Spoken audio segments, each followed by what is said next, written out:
The breakthrough, I'm going to break these boys. Why? Because where they come from, they couldn't get up at 3 o'clock in the morning if they wanted to. They smothered at me. They come from privilege. They got the language. They got the code. They got the rules. They grew up in it. But they will not get up earlier than me. They will not put out more content than me. Beast mode. 1, 2, 3. Beast mode. 1, 2, 3. Beast mode. I beast mode my way to number 1. I'm talking about maxing out. Listen to me, y'all. I don't play basketball, but if you watch my videos and you watch me, I will not walk out of life. I'm going to crawl out of life. When I die, there's the life. I promise you, when I die, I won't have no energy left. Every practice, I don't want no energy left. Why? Because those other girls you playing, they young. And they're going to burn out by the second half because they're young. And what you're going to do is you're going to beat them with endurance. This is what I love about life. When you look at all other motivational speakers, I remember looking at them and I was like, ooh, they're ahead of me, but I can get them. Why? Because they ain't been homeless. I have an advantage when you homeless and eating out of trash cans. I flew first class today, right? It was so funny. I flew first class and I guess it's a small flight, so when they served our meal, it was like a real turkey sandwich. You could see other people looking like, I'm flying first class. That's wheat bread. I saw them too. I saw the way they was looking like, that's wheat bread with cheese. It's not warm. It was like I'm talking about like a middle school lunch that your mama would send you with a little small bag of chips. I murdered it. I was like, whoa, turkey. It was so much turkey, it was a cold cut. I took most of the turkey out, Lee, and just kept that much in there. I'm like, it's too much turkey. They looking like, how dare them serve me this? This is first class. I was home, like, let's go. I didn't eat like this when I was homeless. I didn't know when my next meal would come. Some of you, your problem is you can't deal with adversity. You look at adversity as something negative when it's not. Adversity is the best thing that ever happened to you. Why? Because when adversity happens, most people gonna quit. Listen, we're going into the 4th quarter. I'm working harder now than I worked in January, than I worked in May. I'm about to put it on now. Why? Because most of the people who do what I do, they about to get tired. My son is 23. Lee, I promise you, we had a layover, went to my mama's house. He slept the whole time. He woke up and said, Dad, I don't know how you do it. I went and worked out, did the hit boy, walked with my mom for 3 or 4 miles with my niece, talked to my mom, got on the plane, got off, boom, did a presentation. They was like, fire pit. They was like, best presentation you did all this year. I can't wait till the 4th quarter. I can't wait till the second half, because that's when talent goes away. All your talent gone with 5 minutes left. Your legs about to give out. So who wins? Only the person that can go through adversity, that's when you start winning. So that's why you need to practice till you burn out. So when you get on the court, you'll never burn out, and they gonna burn out.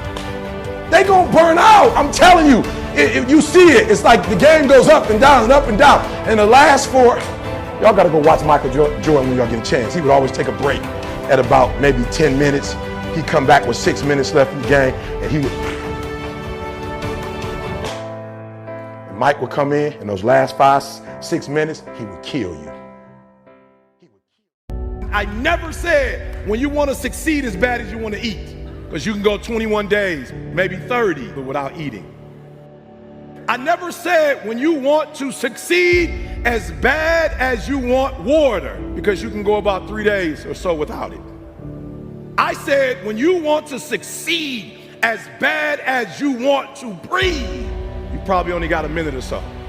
Then you'll be successful. And so one of the things I want to do for you as an educator today, you don't necessarily need better skills per se.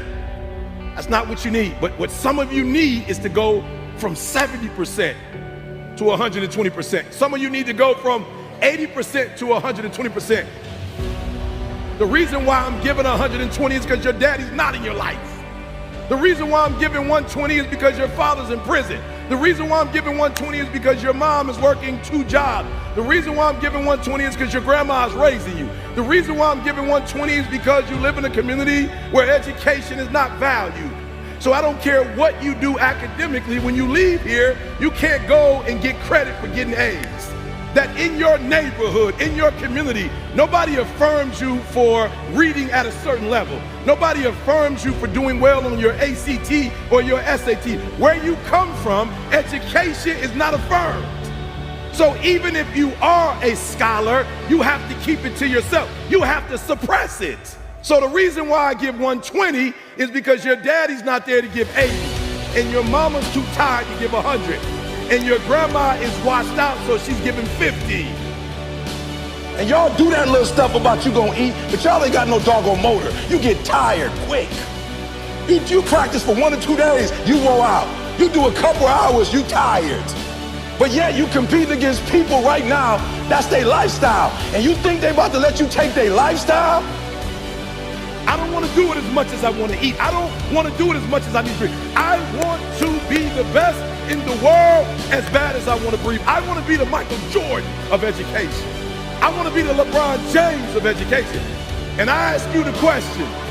I ask you the question today. Are you giving 120? I never said when you want to succeed as bad as you want to eat. I never said when you want to succeed as bad as you want water. I said when you want to succeed as bad as you want to breathe, then you'll be successful.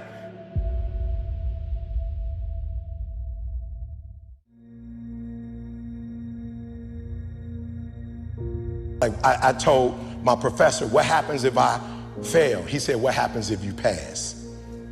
I said, but what happens if I don't get it? What happens if I put in all these years and it don't work out? He said, but what happens if you put in all these years and you get it?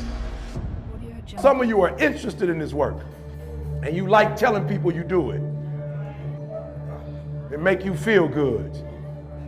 But you're not 120 though. Some of you are committed, but this like your side hustle.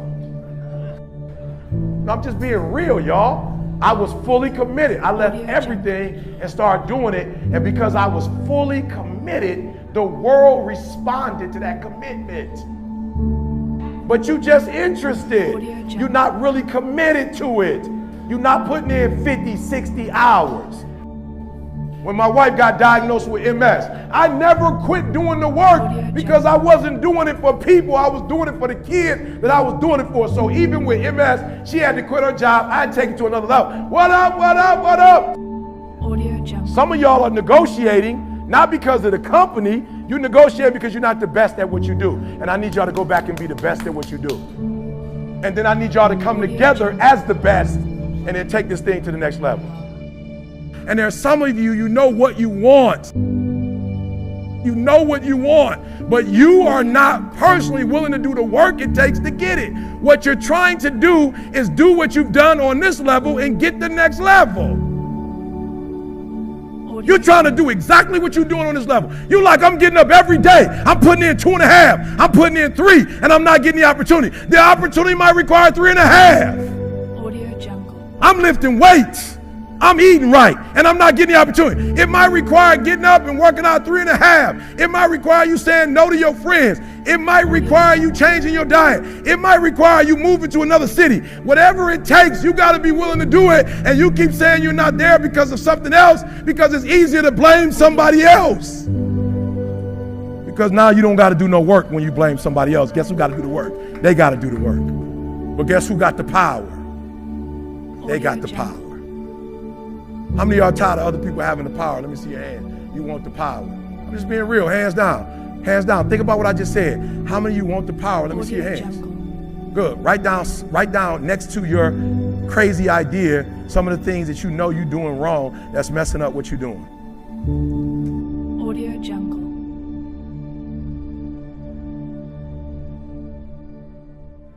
So there's some of you trying to get there too fast. Relax. It's gonna come. So what happens if you get there too fast and you're not patient? Some people have gotten to fame and lost their families. They've lost their wives. They've lost their riches, right? They've lost their wealth. They lost their influence, right? They lost their name.